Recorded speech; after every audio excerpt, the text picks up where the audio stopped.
Ayan, so, hello guys, good evening. So, ito, magpapakain ako ng betta fry natin. Ito yung first batch na breed natin. 20, ay, ano ba?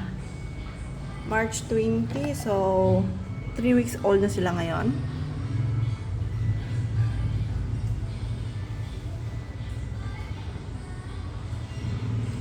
Kain natin sila ng baby brine shrimp. Ayan o, tignan yung buhay yan. Trinay ko silang pakainin kanina ng feeds. Ay nilang kainin. So, gusto talaga nila yung live food. So, ayan. Siniparate ko sila kanina kasi yung mga bagong fry natin na andun sa tub, maliliit. Baka mamaya makain nila kasi ang bilis nilang lumaki. So, ayan. Tignan natin kung makukuha natin sa video yung pagkain nila ng baby brine shrimp. Yung ina-harvest ko na baby brine shrimp ngayon is maliliit. So, hindi ko lang kung makikita. So, ayan. Ang liit ng baby brine shrimp. Kakahatch lang kasi kaya maliliit pa. Ayun o, kung nakikita niyo po yan. Mga maliliit na gumagalaw. Yan po yung tinatawag nila na baby brine shrimp.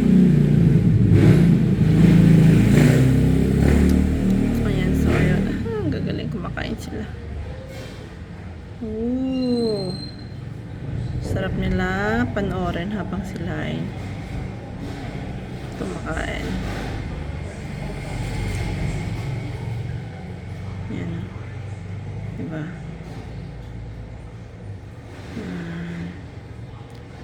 Ang liit ng baby brine shrimp. Kasi pag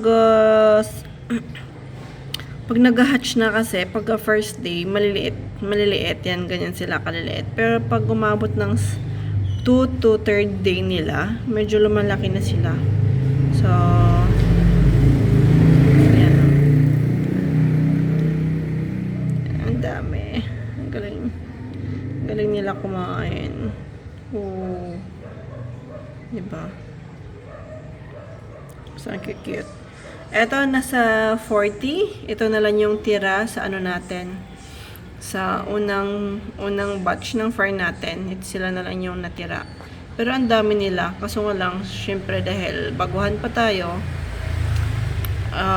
medyo hindi ko pa alam yung mga ginagawa ko. So, ang daming namatay. Pero dun sa second batch na egg na betta fry, second batch na fry natin. Hanggang ngayon, marami pa rin. So, natututo tayo habang tumatagal.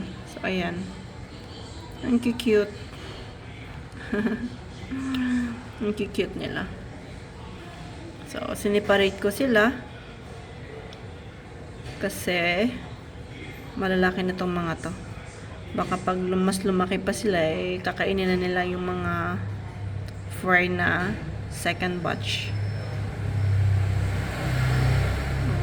Diba? So, ang galing. So, itong mga to, nung bagong hatch pa lang sila, day 3, ganyan. 3, 4, 5 days. Ang pinakain ko sa kanila is yung egg yolk. Kaya, siguro, napapadami, tas kukunti lang yung tubig. Kaya, siguro yun yung dahilan kung bakit din namamatay yung mga fry natin. Kaya hindi na ako naglagay ng yolk. Hinayaan ko na lang, baby brine shrimp na lang yung mga pinakain ko sa kanila. Hanggang ngayon, eto na lang yung tira So, ibig sabihin, kahit siguro hindi ko sila pakainin ng first 3 days, 3 to 5 days, magsusurvive naman. Kaya lagyan ko ng egg yolk. Makakontaminate lang yung tubig na yun yung papatay sa kanila. Kaya ngayon, nung mga second batch ng betta fry ko, hindi ko na binigyan ng egg yolk. Tsaka itong pang third batch, alam ko na rin kung ano yung mga gagawin ko sa kanila. Bigyan ko lang sila ng mga BBS, ilalagay ko lang doon. So, bahala na lang sila kung kakain sila o hindi. Nakaka-survive naman. Kaya, ayun. May napasali na tatlong ito yung isa na yan. May napasali dyan na tatlo na maliliit pa. Hindi ko na binalik kasi baka mamaya mamatay sa palipat-lipat. So, hinayan ko na lang sila dyan. So, yung nasa tab, nasa, ano to? So, yung nasa planggana na to, nasa 40 pa yan. Nasa 40 lang yan sila. Binilang ko kanina eh. Nasa 40. So, ayan, nantayin na lang natin. Mabilis na lang yung paglaki. Hindi kasi siya kita sa video. Pero, pag tinignan mo siya sa malapitan, nakikita mo na yung mga buntot nila. So, excited na ako. Ayan na muna guys. Bye-bye!